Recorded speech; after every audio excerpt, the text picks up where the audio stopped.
Competition academy के YouTube portal पे आपका स्वागत है। आज एक बहुत ही अच्छी खुशखबरी लेकर आया हूँ आप लोगों के लिए। टीजीटी का रिज़ल्ट आ चुका है और हमारे कुछ कैंडिडेट ने टीजीटी दिया था। टीजीटी में चयनित सभी लोगों को, सभी अभ्यर्थियों को हार्दिक बधाई। और जिन लोगों का नहीं हुआ है परेशान ना हो, आप कर्म करते रहें, सफलता अवश्य मिलेगी। नहीं इस बार तो अगली बार, लेकिन अगर आप हिम्मत हार के बैठ जाएंगे तो शायद आगे नहीं बढ़ पाएंगे। आपको हिम्मत हार के बैठना नहीं है, लगातार अपने कर्म करते रहना है। देखिए, जब आप कर्म करते हैं तो या तो सफलता मिलेगी और या तो असफलता मिलेगी, लेकिन जब कर्म ही नहीं करेंगे तो सफलता मिल ही नहीं सकती है, सिर्फ असफलता ही रहेगी आपके सामने। तो इसलिए कर्म करते रहें, आज नहीं तो कल सफलता अवश्य मिलेगी। तो इसलिए घबराने, परेशान होने की ज़रूरत नहीं है। अगर इस बार नहीं हुआ है अगली बार होगा, लेकिन आप अपना कर्म जरूर करते रहें। तो हमारे कौन कौन से अभ्यर्थी हुए हैं? वैसे हमारे यहाँ असिस्टेंट प्रोफेसर यूजीसी नेट का बैच चल रहा है।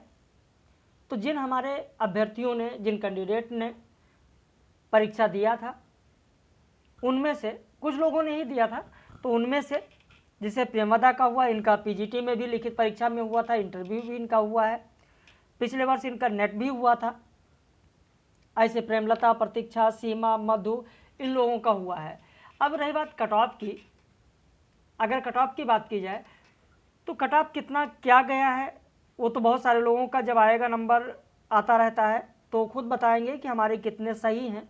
लेकिन यहाँ पर किसके कितने सही हैं अगर हम बात करें तो जैसे जनरल की अगर बात करें, यहाँ पर जो आप देख रहे हैं प्रेमदा का जनरल है और 87 सही है, 87, इनका 87 सही था। तो इस तरीके से जनरल में 87 पर इनका हुआ। ऐसे प्रेमलता का है। ऐसे प्रतीक्षा की अगर बात करें तो इनका एससी कैटेगरी है, इनका प्रतीक्षा का एससी कैटेगरी है और इनका 90 प्रश्न सही था।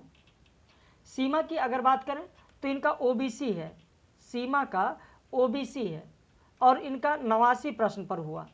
तो आपने जनरल देखा, एससी देखा, ओबीसी देखा। ऐसे अगर मधु की बात करें तो यहाँ मधु का एससी कैटेगरी है, लेकिन इनका 74 पर हुआ।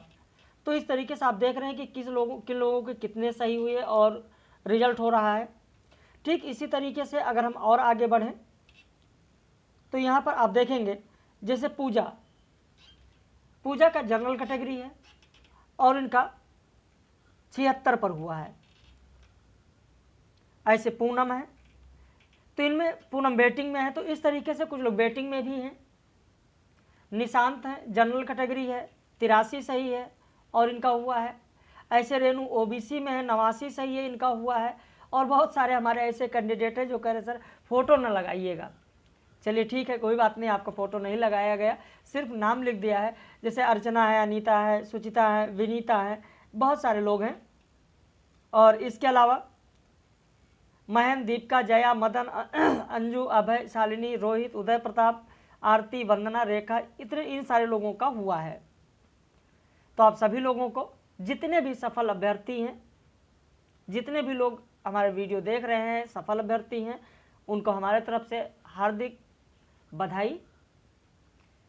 और इसी तरीके से आप लोग लगे रहें, मेहनत करते रहें। हमको खुशी तभी मिलती है जब आपका रिजल्ट होता है।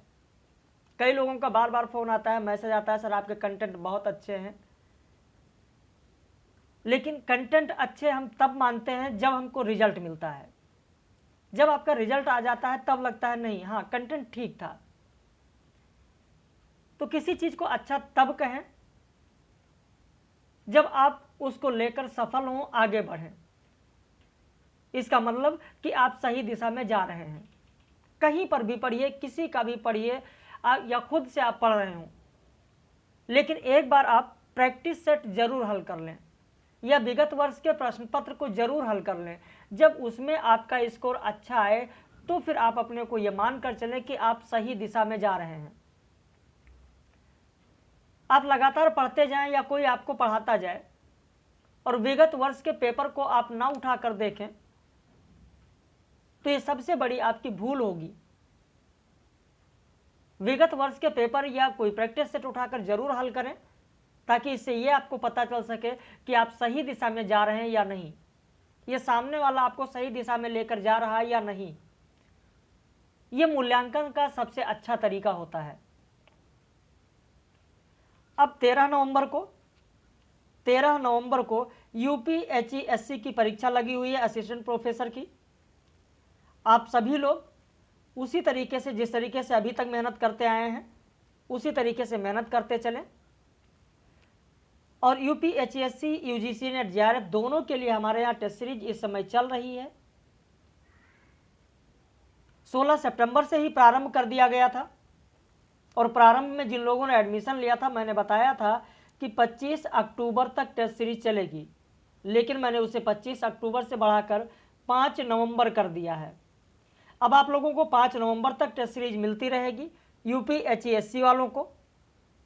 बाकी जो हमारे यूजीसी नेट के कैंडिडेट हैं उनको और आगे तक टेस्ट सीरीज मिलती रहेगी। तो अभी तक जो 110-15 जो भी टेस्ट सीरीजें हो चुकी हैं, आप एडमिशन लेंगे तो सारी टेस्ट सीरीज आपको मिल जाएंगी। और प्रतिदिन 50-50 प्रश्नों की 4 टेस्ट सीरीज आप लोगों को डेली मिलता रहेगा। आपके पाठ्यक्रम में जो टेक्स्ट लगी हैं, जो उपन्यास है, जो नाटक है, जो निबंध है, जो कहानी है, उनको अब विस्तृत में अब ना पढ़ें यूपीएचईएससी वाले, क्योंकि इतना समय नहीं है कि आप विस्तृत में पढ़ें। आप ज़्यादा से ज़्यादा प्रैक्टिस सेट को हल करें, यही सबसे अच्छी रणनीति होगी आपके लिए।